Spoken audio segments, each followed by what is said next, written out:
Hi everyone, this week we've got Eddie on the show from You Convey, and we're going to be talking about a few interesting topics on the conveyancing side. Eddie, before we do anything, as usual, could I have a quick introduction from you, please? Sure, Lee.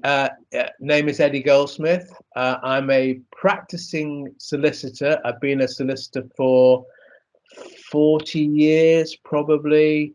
When I say practicing, I've still got a practice certificate, but I don't actually do any conveyancing anymore. But I've got a huge 40-year experience in residential conveyancing. Awesome. On my first question, it's around that the kind of years of knowledge, and what advice could you give to agents to help with that conveyancing side? I think that agents must find dealing with solicitors generally a very frustrating experience. There's a lack of communication between estate agents and solicitors. We're both doing our jobs and we're both professional people. We are all, both of us, trying to do the best for the customer. And I often find that the customer gets caught in the crossfire between the estate agent and the solicitor, particularly with the estate agent trying to find out what's going on a file. And unfortunately, you find that solicitors try and fob off estate agents, because the estate agent will phone up. They'll have a sales progressor. They'll phone up when the solicitor's got, or the conveyancer's got, 5 important files on their desk. There's always 5 important files on their desk that they've got to work on that hour. And the estate agent is interrupting their flow. You know, the estate agent wants to know, have you sent the local search off, or has the local search been received? And it's taking the solicitor out of their task of dealing with that file. So I think estate agents find that a very frustrating experience. So my first tip is, get to know the solicitors that you're dealing with.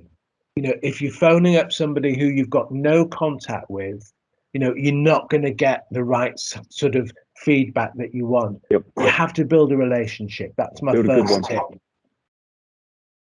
Awesome. So building a good relationship, couldn't agree more with that, because then you're working in a partnership as opposed to 2 standalones. I totally get on board with that. And there's another thing I want to ask you on is about shortening timescales. What more do you think can be done here?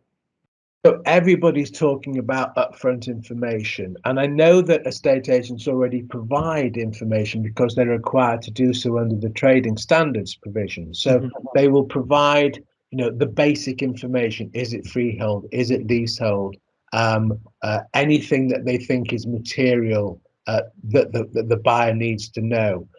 And I know those are changing, and there's more and more requirements coming in as trading standards develop this concept. But upfront information to solicitors means the upfront pack of information, the office copy entries, the copies of the title deeds. This is something which really estate agents and solicitors should work on, again, in collaboration. I talk about collaboration a lot. It's not just collaboration in terms of communication that we've just talked about. It's also collaboration in how can we work together to provide the right sort of information. What we want as agents and conveyancers is to put a pack together which is complete as far as it can be, so that not only will a buyer understand what they're buying, but also it takes a lot of time off the conveyancer's job, because that pack's already been prepared.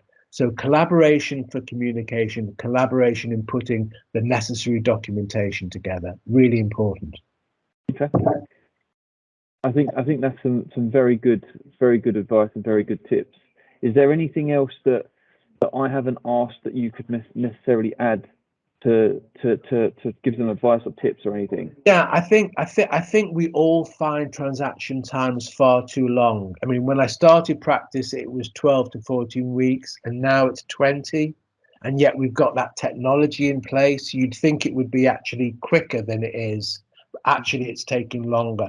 Lots of reasons for that, in terms of complex of searches and flood reports and enviro searches, all that stuff that comes into it, which elongates it.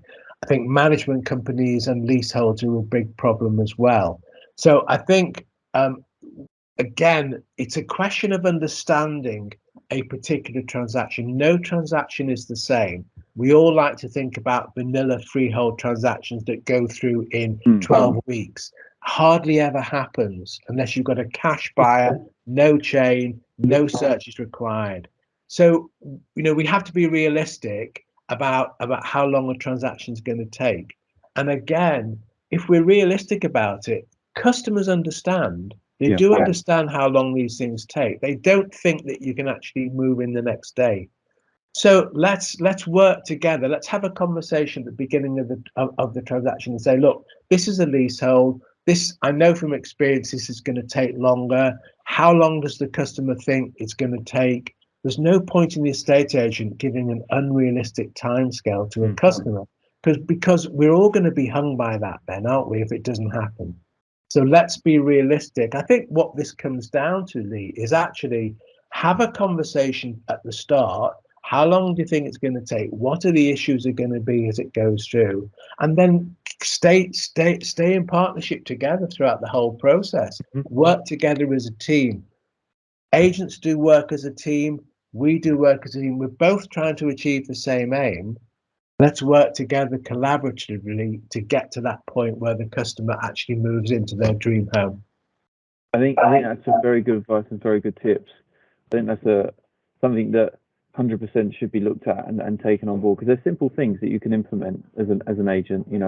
They're not what you're advising isn't difficult to bring to the table. So I think that's some really useful tips. And Eddie, I just want to say thank you so much for coming on the show. Lovely to speak to you.